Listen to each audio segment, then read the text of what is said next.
पिछले वीडियो में हम लोग एसीटल, हेमी एसीटल और कीटल के बारे में पढ़ चुके थे। अब अभी मतलब कि एल्डिहाइड और कीटोन के रासायनिक गुण के बारे में पढ़ रहे हैं। उसमें हम आगे पढ़ेंगे एल्काइल मूलक की प्रतिस्थापन अभिक्रियाएं हैं। एल्काइल मूलक होता है CH3, तो एल्डिहाइड और कीटोन दोनों में पाए जाते हैं। उसकी वजह से उनकी मतलब उस मूलक से हाइड्रोजन को प्रतिस्थापित करना हो तो कौन सा रिएक्शन हो सकता है। तो ये वाला रिएक्शन आप लोग पहले पढ़ चुके हैं। जैसे हैलोजनीकरण होता है तो नम क्लोरीन तथा नम ब्रोमीन एसिटल्डिहाइड से अभिक्रिया करके क्रमशः ट्राई क्लोरो एसिटल्डिहाइड, उसी को क्लोरल कहते हैं, पढ़े हैं इसके पहले फर्स्ट चैप्टर में पढ़ाए थे, या ट्राई ब्रोमो एसिटल्डिहाइड बनाता है। ठीक है, तो ये हमारा 3 मॉलिक्यूल लेंगे क्लोरीन का, Cl2 Cl2 Cl2 और CH3CHO एसिटल्डिहाइड है। इसका 3 क्लोरीन 3 हाइड्रोजन से रिप्लेस हो जाएगा। 3 हाइड्रोजन 3 क्लोरीन से रिप्लेस होगा और 3 क्लोरीन और 3 हाइड्रोजन मिलके HCl के रूप में बाहर चले जाएंगे। तो हमारा ये हो जाएगा जैसे CH3 CH3 HCl, ये तीनों निकल गया और तीनों क्लोरीन आके यहाँ से जुड़ जाएगा। Cl Cl C double bond हो CH3, इसी को वहाँ पे हम लिखवाए भी थे Cl3 CHO, इसी को कहते हैं क्लोरल या एसिटल्डिहाइड। तो कीटोन भी सेम इसी टाइप का रिएक्शन करता है। फॉर्मेल्डिहाइड बनाने की प्रयोगशाला विधि में क्या बोलते हैं, क्लोरोफार्म बनाने की प्रयोगशाला विधि जब पढ़ रहे थे तो उसी के टाइम में हम ये बताए थे क्लोरल का निर्माण कैसे होता है। और दोनों केस में मतलब एक में बना था ट्राई क्लोरो एसीटोन बना था और एक में ट्राई क्लोरो एसिटल्डिहाइड बना था। तो सेम वही रिएक्शन है कि एसीटोन से कैसे प्राप्त करते हैं, क्या बोलते हैं, क्लोरोफार्म, और कीटोन से कैसे प्राप्त करते हैं क्लोरोफार्म, मतलब एसीटोन से। ठीक है, अगर हम कीटोन लेंगे एसीटोन, ये 1 2 3 H है, कार्बन है CH3 C डबल बॉन्ड हो CH3 प्लस HCl प्लस ये Cl2 है Cl2 है Cl2 है, 3 Cl2 का मॉलिक्यूल यूज करेंगे तो 3 क्लोरीन 3 हाइड्रोजन के साथ अलग हो जाएगा और 3 हाइड्रोजन को 3 क्लोरीन रिप्लेस करेगा। ये बनेगा CCl3 C डबल बॉन्ड हो CH3 try chloro acetone plus 3 HCl। General reaction है, वैसे बहुत इंपॉर्टेंट नहीं है। वहाँ से देखिए कि जैसे कि अभी मतलब क्लोरोफार्म बनाने की विधि अब सिलेबस इस टाइम में आपके निकल चुका है, लेकिन देखिए फिर इसमें जो है एल्डिहाइड, कीटोन और कार्बोक्सिलिक एसिड का सब टॉपिक हमको पढ़ना है और उसी के अंदर ये रिएक्शन आ रहा है। इसलिए बिल्कुल ऑर्गेनिक के किसी भी रिएक्शन से जो चैप्टर निकल चुका है उसको तो छोड़ दीजिएगा, लेकिन जो टॉपिक निकला है ऑर्गेनिक वाले पार्ट में कि जैसे CCl4 नहीं पढ़ना है, CHCl3 नहीं पढ़ना है, मैक्सिमम टॉपिक्स निकल चुके हैं, तो उसका रिएक्शन आप ज़रूर तैयार कर लें। भले ही मतलब कि उसका लॉन्ग प्रोसेस मेथड लंबा चौड़ा है वो नहीं पढ़िएगा, लेकिन रिएक्शन सब तैयार रखिएगा। इसलिए कि सब रिएक्शन एक दूसरे चैप्टर से बिलोंग करते हैं, तो वहाँ से नहीं पूछेंगे तो यहाँ से पूछ लेंगे, कहीं ना कहीं से तो पूछेगा। इसको बिल्कुल ध्यान में रखिएगा और इसको ध्यान में रख के रिएक्शन हमारे सारे तैयार होने चाहिए। सबसे इम्पॉर्टेंट रिएक्शन एल्डिहाइड का आप पढ़ाने जा रहे हैं, इसको आप अच्छे से पढ़ के बिल्कुल तैयार कर लीजिएगा। ये केवल एल्डिहाइडों की अभिक्रिया है। अभी तक जितने भी रिएक्शन हम पढ़े थे वो एल्डिहाइड और कीटोन दोनों उस टाइप का रिएक्शन दे रहे थे। अब ये कुछ ऐसे रिएक्शन है जो सिर्फ एल्डिहाइड ही देते हैं। तो सिर्फ एल्डिहाइड रिएक्शन देते हैं, इसका मतलब कीटोन इस टाइप की अभिक्रिया नहीं देता है। अगर कहीं भी पूछता है कि एल्डिहाइड और कीटोन में विभेद कैसे करेंगे, तो आप चाहें तो एल्डिहाइड में ये रिएक्शन दिखा सकते हैं, इसलिए कि कीटोन ये रिएक्शन नहीं देता है। तो केवल एल्डिहाइडों की अभिक्रिया। इसी तरह हम एक और रिएक्शन बढ़ाएंगे केवल मतलब कि कीटोनों की अभिक्रिया। तो ये केवल एल्डिहाइड का रिएक्शन है। तो हम जानते हैं सीधा सीधा कि एल्डिहाइड का अगर ऑक्सीकरण करा दें तो कार्बोक्सिलिक एसिड बन जाता है। तो जनरल रिएक्शन है, तो लिखेंगे एल्डिहाइड सरलता से ऑक्सीकृत होकर मोनो कार्बोक्सिलिक अम्ल देते हैं। कोई भी एल्डिहाइड का अगर ऑक्सीडेशन करा दें, कोई भी ऑक्सीडाइजिंग एजेंट आप यूज कर दो, तो कन्वर्ट किस में हो जाएगा, एसिड में। जितने कार्बन का एल्डिहाइड होगा उतना ही कार्बन का कार्बोक्सिलिक एसिड होगा, याद रखिएगा इसको। किसी भी एल्डिहाइड का अगर हम ऑक्सीकरण कराएं तो एसिड में कन्वर्ट हो जाता है। जितने कार्बन का एल्डिहाइड होगा उतना ही कार्बन का एसिड बनेगा। जैसे HCHO एक कार्बन का एल्डिहाइड है, मेथेनल, इसी हिसाब से क्या बन गया, मेथेनोइक एसिड। या फार्मेल्डिहाइड से क्या बन गया, फार्मिक एसिड। 2 कार्बन का एल्डिहाइड है 2CH3CHO, ऑक्सीडेशन करा देंगे तो क्या बन जाएगा, CH3COOH। ऑक्सीकरण है, याद रखिएगा। दहन नहीं है। क्लियर, बहुत ही आसानी से ऑक्सीकृत हो जाता है। एक ऑक्सीजन ऐड करना, ऑक्सीजन का जुड़ना यह ऑक्सीकरण कहलाता है। तो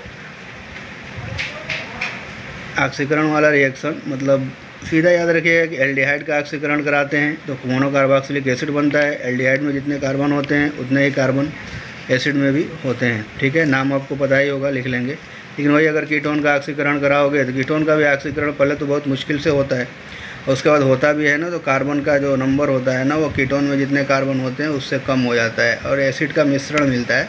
तो हमको यहाँ पे अभी कीटोन के बारे में आगे पढ़ना है। यहाँ पे जनरल हम एल्डिहाइड की ही बात कर रहे हैं कि एल्डिहाइड का ऑक्सीकरण कराएंगे तो मोनोकार्बोक्सिलिक एसिड ही बनेगा, और मोनोकार्बोक्सिलिक एसिड में उतने ही कार्बन होंगे जितने कार्बन एल्डिहाइड में होगा। ये याद रखिएगा बिल्कुल। अब देखिए नीचे सबसे इम्पॉर्टेंट चीज़ अब बताने जा रहे हैं। सरलतापूर्वक ऑक्सीकृत हो जाने के कारण एल्डिहाइड प्रबल अपचायक होते हैं। एल्डिहाइड प्रबल अपचायक होते हैं। ये टालेन अभिकर्मक, नाम याद रखिएगा, अभी इसके बारे में हम बताएंगे, उसको याद रखिएगा। टालेन अभिकर्मक कहते किसको हैं? टालेन अभिकर्मक फेहलिंग विलयन, वेनेडिक्ट विलयन तथा मर्क्यूरी क्लोराइड विलयन को अपचयित करके क्रमशः सिल्वर, क्यूप्रस ऑक्साइड तथा मरकरी का अवक्षेप देता है। ये चारों रिएक्शन सबसे इंपॉर्टेंट, इसमें 3 रिएक्शन है हमारा। टालेन अभिकर्मक से अभिक्रिया एल्डिहाइड की, फेहलिंग विलयन से अभिक्रिया एल्डिहाइड की, और बेनेडिक्ट विलियन से अभिक्रिया एल्डिहाइड की। ठीक है, एक और होता है शिव क्षारक, तो उसको भी आगे हम चर्चा करेंगे। तो सबसे पहले हम जाने टालेन अभिकर्मक कहते किसको हैं। जैसे जनरल आपके मतलब कि इंटरमीडिएट में तो कम आता है कि टालेन अभिकर्मक होता क्या है, डायरेक्ट रिएक्शन पूछता है क्या होता है जब एल्डिहाइड टालेन अभिकर्मक से अभिक्रिया करता है। लेकिन जनरल क्वेश्चन जो बनते हैं ना कंपटीशन के, वहाँ पूछ दिया जाता है टालेन अभिकर्मक होता क्या है। तो टालेन अभिकर्मक की ये डिफिनीशन है पहले, अमोनिकल, अमोनिया में मतलब अमोनिकल सिल्वर नाइट्रेट विलयन को टालेन अभिकर्मक कहते हैं। सीधा सीधा याद रखिएगा, अमोनिकल सिल्वर नाइट्रेट विलयन मतलब AgNO3 सिल्वर नाइट्रेट, अमोनिकल मतलब अमोनिया का सोल्यूशन NH4OH, दोनों को आपस में मिक्स कर दें तो यही जो नया सोल्यूशन बनेगा ये क्या कहलाएगा, टालेन अभिकर्मक।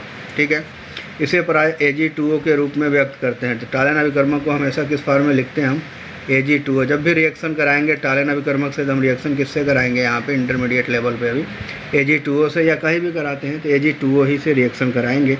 और नीचे हमको लिखना पड़ेगा टालेन अभिकर्मक, यानी कि Ag2O लिख दो और उसके बाद से, इसका मतलब ये सिल्वर ऑक्साइड हो गया, सिल्वर ऑक्साइड ने Ag2O लिखने के बाद नीचे नाम लिखना पड़ता है टालेन अभिकर्मक। वास्तव में टालेन अभिकर्मक का ये होता है फार्मूला, विलयन में इसी फार्म में पाया जाता है। AgNH3 का ट्वाइस प्लस OH- के रूप में यह विलयन में रहता है। ठीक है, तो जनरल हम रिएक्शन पढ़ेंगे। जब भी टालेन अभिकर्मक से अभिक्रिया कराएंगे हम किससे कराएंगे, Ag2O से। टालेन अभिकर्मक कहते किसको हैं, अमोनिकल सिल्वर नाइट्रेट विलयन को टालेन अभिकर्मक कहते हैं। ठीक है, हम यहाँ पे हेडिंग हम कर लेंगे, टालेन अभिकर्मक के साथ अभिक्रिया। एल्डिहाइड अपने अपचायक गुण के कारण टालेन अभिकर्मक के साथ गर्म करने पर सिल्वर दर्पण देता है। एल्डिहाइड अपने अपचायक गुण के कारण टालेन अभिकर्मक के साथ गर्म करने पर सिल्वर दर्पण देता है, या रजत दर्पण भी लिखा रहता है, तो याद रखिएगा। रिएक्शन है एल्डिहाइड प्लस Ag2O, नीचे जरूर लिख देंगे, क्या लिखेंगे, टालेन अभिकर्मक, बहुत इम्पॉर्टेंट। टालेन अभिकर्मक से रिएक्शन करे तो होता कुछ नहीं है, ऑक्सीकरण होता है, क्या कहता है, सिल्वर दर्पण देता है। Ag2O अगर यहाँ बात करें तो यहाँ पे किस स्टेट में है, +1 में, और यहाँ पे किस में हो गया, 0 में। अब देखेंगे +1 से 0 अपचयन ही तो हो रहा है, Ag2O का क्या हो रहा है, अपचयन हो रहा है, और एल्डिहाइड का क्या हो रहा है, ऑक्सीकरण। तो ये ऑक्सीकरण अपचयन अभिक्रिया है, जनरल ऑक्सीकरण कर दे रहा है, मतलब टालेन अभिकर्मक क्या करते हैं, इसको ऑक्सीडाइज कर दे रहा है। हम जानते हैं कि एल्डिहाइड का ऑक्सीकरण होता है तो क्या बनता है, एसिड बनता है, RC≡OH, Ag2O क्या बन जाएगा, RCOOH, ऑक्सीजन इसके साथ हो गया, 2Ag बाहर हो गया, ये क्या है, रजत दर्पण। ठीक है, अब अगला है बहुत इंपॉर्टेंट, फेहलिंग विलयन। फेहलिंग विलयन क्या होता है, तो फेहलिंग विलयन फेहलिंग A तथा B को मिलाने पर प्राप्त गहरे नीले रंग का विलयन होता है। फेहलिंग विलयन, फेहलिंग A, दो मतलब सोल्यूशन होता है, एक को बोलते हैं फेहलिंग A तथा दूसरे को बोलते हैं फेहलिंग B, को मिलाने पर ना एक नीले रंग का विलयन बनता है, उसी को हम फेहलिंग विलयन कहते हैं। यहाँ पे एक क्वेश्चन बनता है कि फेहलिंग विलयन में फेहलिंग A तथा B होता है, तो फेहलिंग A क्या है, फेहलिंग B क्या है, इसको आप लोग याद कर लेंगे, हम यहाँ लिखवा दे रहे हैं। फेहलिंग A कॉपर सल्फेट का जलीय विलयन होता है। फेहलिंग A जो है और कॉपर सल्फेट का जलीय विलयन है CuSO4 का जलीय विलयन। कलर क्या होगा? नीला। और आगे बढ़ें, जो फेलिंग बी होता है सोडियम पोटेशियम टार्टरेट का क्षारीय विलयन, ये रंगहीन होता है। ठीक है, Fehling B sodium potassium tartrate, इसी को हम कहते हैं रोसेल लवण। रोसेल साल्ट भी कभी कभी पूछता है किसे कहते हैं, तो सोडियम पोटेशियम टार्टरेट को हम क्या बोलते हैं? Rochelle salt. तो सोडियम पोटेशियम टार्टरेट का क्षारीय विलयन, यह है Fehling B. Sodium potassium tartrate का क्षारीय विलयन, क्षारीय का मतलब NaOH में सोल्यूशन होगा या सोडियम कार्बोनेट में होगा। ये रिएक्शन हम बताए थे, देखिए पढ़े हो ना, हाइड्रोफार्म परीक्षण, हाइलोफार्म अभिक्रिया। हाइलोफार्म में ना NaOH जिस तरह से यूज कर सकते हैं, उसी तरह से हम NaOH की जगह पर सोडियम कार्बोनेट के साथ भी रिएक्शन करा सकते हैं। हैलोजन की उपस्थिति में एल्कोहल का रिएक्शन कराओगे, यहाँ भी हाइड्रोफार्म या हाइलोफार्म बनेगा। आयोडीन से रिएक्शन कराएंगे तो ठीक है। तो क्षार के रूप में क्षारीय विलयन बनाना है, तो क्षारीय के रूप में हम NaOH का सोल्यूशन भी यूज कर सकते हैं क्षारीय विलयन के रूप में, या सोडियम कार्बोनेट का सोल्यूशन भी यूज कर सकते हैं क्षारीय विलयन के रूप में, इसलिए कि सोडियम कार्बोनेट का जलीय विलयन क्षारीय ही होता है, पढ़े हैं, जानते भी हैं। तो फेलिंग ए में याद होना चाहिए। फेलिंग ए में क्या होता है? तो फेलिंग ए में कॉपर सल्फेट का जलीय विलयन है जो नीले रंग का होता है, और फेलिंग बी में सोडियम पोटेशियम टार्टरेट का क्षारीय विलयन है जो रंगहीन होता है। दोनों को मिलाने पर जो नया सॉल्यूशन बनता है उसी को हम क्या कहते हैं? फेलिंग विलयन। कलर उसका कैसा होगा? नीला होगा। ठीक है, सामान्य रूप से इसे CuA के रूप में व्यक्त करते हैं। CuA, देखिए वहाँ पे क्या लिखते थे? Ag2O। इसी तरह फेलिंग विलयन से अभिक्रिया कराएंगे तो हम क्या लिखेंगे? CuO की ऊपरी ऑक्साइड CuO। ठीक है, अब यहाँ पे हेडिंग है हमारी, जनरल हम समझ गए होंगे आप लोग। फेलिंग विलयन क्या होता है और क्या बोलते हैं टालन अभिकर्मक क्या होता है, बिल्कुल याद रखिए। दोनों रिएक्शन बहुत इंपॉर्टेंट है। अभी इसको हम पढ़ने जा रहे हैं ना, अभी पढ़ेंगे जैवाणु, वहाँ पे जब हम ग्लूकोज और फ्रक्टोज पढ़ेंगे तो वहाँ भी इसकी ज़रूरत पड़ेगी, और ये रिएक्शन हमको पढ़ना ही है, तो एकदम याद रख लीजिएगा। फेलिंग विलयन से अभिक्रिया कराएंगे तो CuO से रिएक्शन कराएंगे, टालन अभिकर्मक से अभिक्रिया कराएंगे, Ag2O से अभिक्रिया कराएंगे, और नीचे लिखेंगे, जब CuO लिखे नीचे लिखेंगे फेलिंग विलयन, Ag2O होगा तो उसके नीचे लिखेंगे टालन अभिकर्मक। अगर टालन अभिकर्मक किसे कहते हैं? अमोनिया में सिल्वर नाइट्रेट विलयन को टालन अभिकर्मक कहते हैं। फेलिंग विलयन किसे कहते हैं? तो फेलिंग विलयन में फेलिंग ए होता है, और फेलिंग ए का 2 विलयन आपस में मिक्स करके बनाते हैं। तो फेलिंग ए में कॉपर सल्फेट का जलीय विलयन होता है जो कि नीले कलर का होता है, और फेलिंग बी के रूप में सोडियम पोटेशियम टार्टरेट का क्षारीय विलयन लेते हैं जो रंगहीन होता है। दोनों को मिलाने पर जो नया विलयन तैयार होता है नीले रंग का, उसी को हम क्या कहते हैं? फेलिंग विलयन। क्लियर? फेलिंग विलयन के साथ अभिक्रिया। एल्डिहाइड फेलिंग विलयन को अपचयित करके क्यूप्रस ऑक्साइड का लाल अवक्षेप देता है।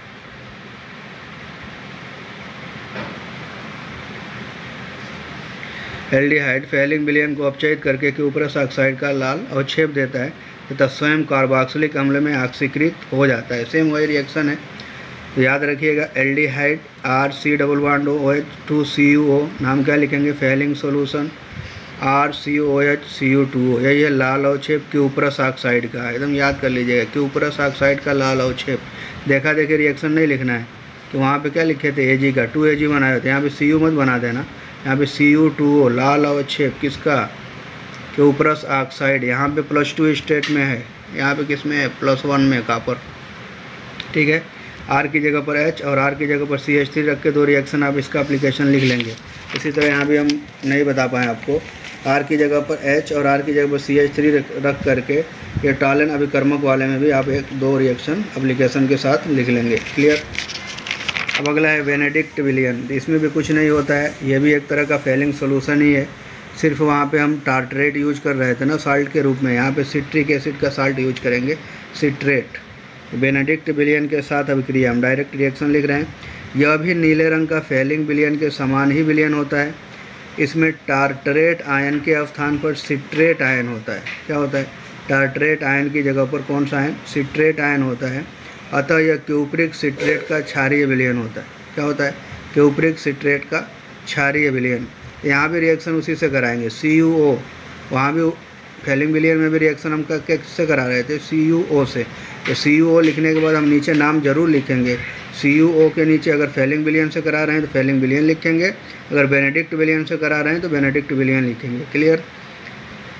इसमें क्या होता है, सिर्फ उसमें सोडियम पोटेशियम टार्टरेट यूज करते हैं, इसमें क्या करेंगे सोडियम पोटेशियम सिट्रेट यूज करेंगे, बाकी दोनों में कोई अंतर नहीं होता है, याद रख लीजिएगा। यह एल्डिहाइड के साथ अभिक्रिया करके क्यूप्रस ऑक्साइड का लाल अवक्षेप देता है। सेम रिएक्शन है, कुछ अंतर नहीं है। RC+OH + 2CuO क्यूप्रिक ऑक्साइड या बेनेडिक्ट विलियन नीचे लिख देंगे। गर्म करेंगे RCOH, ये एसिड है हमारा और ये क्या है एल्डिहाइड, ठीक है। और ये क्यूप्रस ऑक्साइड, यही कलर होता है रेड इसका, लाल अवक्षेप, ठीक है, याद रख लीजिएगा। अगला है शिफ अभिकर्मक के साथ अभिक्रिया, ये भी इम्पॉर्टेंट है। शिफ अभिकर्मक या शिफ क्षारक किसे कहते हैं, क्वेश्चन पूछता है। तो शिफ अभिकर्मक से अभिक्रिया हेडिंग होगा हमारा S reaction with SCHIFF Schiff reagent. कैसे बनाते हैं पहले इसको देखते हैं। जब गुलाबी रंग के रोज एनिलीन हाइड्रोक्लोराइड, जब गुलाबी रंग के रोज एनिलीन हाइड्रोक्लोराइड के जलीय विलयन में सल्फर डाइऑक्साइड गैस प्रवाहित की जाती है तो उसका गुलाबी रंग उड़ जाता है। रोज एनिलीन हाइड्रोक्लोराइड, रोज मतलब वही कलर है गुलाबी, नाम इसको होता है ये रोज एनिलीन हाइड्रोक्लोराइड।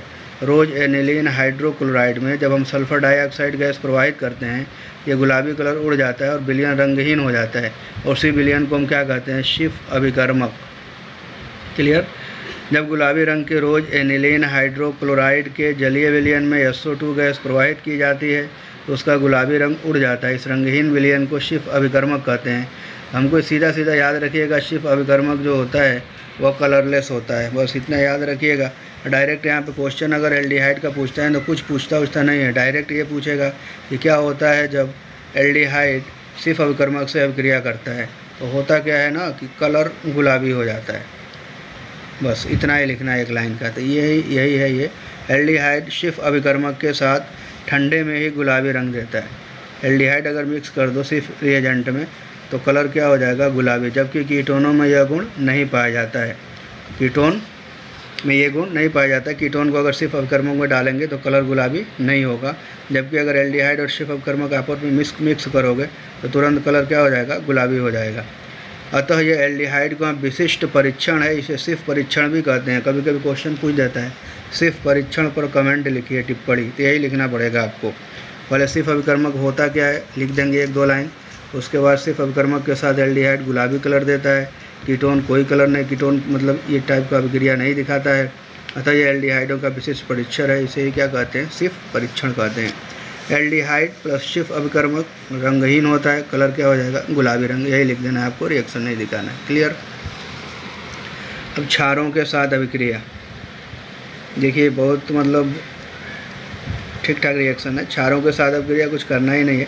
फॉर्मेल्डिहाइड को छोड़कर, फॉर्मेल्डिहाइड को छोड़कर कहने का मतलब फॉर्मेल्डिहाइड को छोड़ क्यों रहे हैं, तो वह एल्डिहाइड जिसके पास अल्फ़ा हाइड्रोजन होता है। अब अल्फ़ा हाइड्रोजन क्या होता है अभी बता रहे हैं। फॉर्मेल्डिहाइड को छोड़कर अन्य सभी एल्डिहाइड जिसमें अल्फ़ा हाइड्रोजन परमाणु होते हैं सांद्र क्षार विलयन के साथ अभिक्रिया करके भूरे रंग का रेजिन बनाते हैं। इस अभिक्रिया को रेजिनीकरण कहते हैं। रेजिन का मतलब जनरल एक पॉलीमर टाइप का ही कंपाउंड बनता है। फॉर्मेल्डिहाइड को छोड़कर अन्य सभी एल्डिहाइड जिसमें अल्फ़ा हाइड्रोजन परमाणु होते हैं सांद्र क्षार विलयन के साथ अभिक्रिया करके भूरे रंग का रेजिन बनाते हैं। इस अभिक्रिया को रेजिनीकरण कहते हैं। ठीक है। NRCHO NaOH के साथ रिएक्शन करा दो, क्या बन जाए RCHON, तो इसी को रेजिन कहते हैं। कीटोन रेजिन नहीं देता है। क्लियर। अब देखिए सबसे इम्पॉर्टेंट है अल्फ़ा हाइड्रोजन कहते किसको हैं। मान लीजिए ये एल्डिहाइड है, C+OH एल्डिहाइड ग्रुप लग गया, यहाँ पे ये कार्बन लगा हुआ है। इस कार्बन के पास अगर H है, मान लीजिए एसिड एल्डिहाइड है, तो कार्बोनिल कार्बन के जस्ट बगल वाले कार्बन को हम अल्फ़ा कार्बन कहते हैं, और अल्फ़ा कार्बन से जुड़े हुए हाइड्रोजन को हम क्या बोलते हैं, अल्फ़ा हाइड्रोजन। ठीक है। तो यहाँ पे अगर एसिटाल्डिहाइड की बात करें तो यहाँ पे अल्फ़ा हाइड्रोजन है, लेकिन अगर वहीं पे हम फॉर्मेल्डिहाइड की बात करें C+OH, तो कार्बोनिल कार्बन के जस्ट बगल वाले कार्बन को हम अल्फ़ा कार्बन कहते हैं, और अल्फ़ा कार्बन के पास हाइड्रोजन को हम अल्फ़ा हाइड्रोजन कहते हैं। यहाँ बगल में कोई कार्बन है ही नहीं, इसलिए फॉर्मेल्डिहाइड के पास अल्फ़ा हाइड्रोजन नहीं है। अगर एक और कंपाउंड की हम बात करें बेंजल्डिहाइड की, यहाँ पे CHO, C double bond O H, ये जस्ट बगल वाला कार्बन है, कार्बन के बगल वाला कार्बन, ये कार्बन, यही है हमारा अल्फ़ा कार्बन। आप बता सकते हैं इसके पास हाइड्रोजन है, चेक करके बताइएगा। वैसे होता नहीं है इसके पास, इसलिए इसकी ये भी ऐसा एल्डिहाइड है जिसके पास अल्फ़ा हाइड्रोजन नहीं है।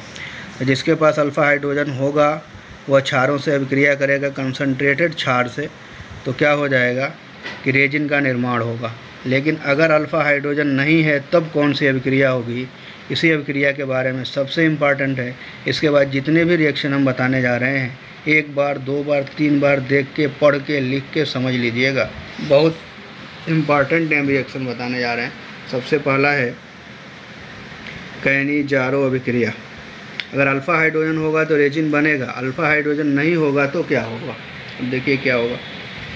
कैनिजारो अभिक्रिया, जिसमें अल्फ़ा हाइड्रोजन नहीं होगा वो कैनिजारो अभिक्रिया देंगे। तो ये डिफिनीशन है कैनिजारो की, मतलब एकदम जनरल लैंग्वेज है। वह अभिक्रिया जिसमें ऐसे एल्डिहाइड के दो अणु जिनमें अल्फ़ा हाइड्रोजन परमाणु नहीं होते हैं, एकदम ध्यान से समझिएगा। वह अभिक्रिया जिसमें ऐसे एल्डिहाइड के दो अणु जिनमें अल्फ़ा हाइड्रोजन परमाणु नहीं होते हैं, ऐसा एल्डिहाइड होना चाहिए जिसके पास अल्फ़ा हाइड्रोजन न हो, और उस एल्डिहाइड का नंबर कितना होना चाहिए 2, जिनमें अल्फ़ा हाइड्रोजन परमाणु नहीं होते। कास्टिक क्षारों के सांद्र विलयन 50% लिखा रहता है, कास्टिक क्षारों के सांद्र विलयन में अभिक्रिया करते हैं। अगर ये कास्टिक क्षार के सांद्र विलयन में अभिक्रिया करेंगे तो क्या होगा, जिसके फलस्वरूप एक अणु अपचयित होकर एल्कोहल, दो है ना, एक है हमारा, दोनों एल्डिहाइड ही है, ठीक है।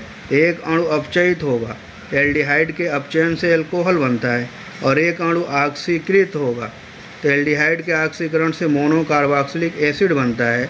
लेकिन हम NaOH में रिएक्शन करा रहे हैं तो उस कार्बोक्सिलिक एसिड का सोडियम साल्ट बनेगा अगर NaOH से कराएंगे तो, जिसके फलस्वरूप एक अणु अपचयित होकर एल्कोहल तथा दूसरा अणु ऑक्सीकृत होकर वसा अम्ल का लवण बनाते हैं। कैनिजारो अभिक्रिया कहलाती है। एक बार, दो बार, तीन बार, चार बार लिख के, पढ़ के बिल्कुल याद कर लीजिएगा ये डिफिनीशन। कमेंट पूछेगा कैनिजारो, बहुत ही इम्पॉर्टेंट, 100% गारंटी है कैनिजारो की, इसलिए खूब अच्छे से पढ़िएगा और पढ़ के लिख लीजिएगा। लिखना ही मेन है ये, करना कुछ नहीं है। अभी रिएक्शन देख के भी हम बता दे रहे हैं क्या कंडीशन है, कैसे याद होगा। एक दो बार पढ़ लेंगे, पूरी गारंटी है याद हो जाएगा। तो कैनिजारो अभिक्रिया किसे कहते हैं, ऐसी अभिक्रिया जिसमें दो एल्डिहाइड, वो भी ऐसे एल्डिहाइड हों जिनके पास अल्फ़ा हाइड्रोजन न हो। कास्टिक क्षार में अगर हम रिएक्शन कराएं तो एक एल्डिहाइड अपचयित होकर एल्कोहल बनाता है तथा दूसरा एल्डिहाइड ऑक्सीकृत होकर क्या बोलते हैं, एसिड का साल्ट बनाता है। इसी अभिक्रिया को हम क्या कहते हैं, कैनिजारो अभिक्रिया, ठीक है।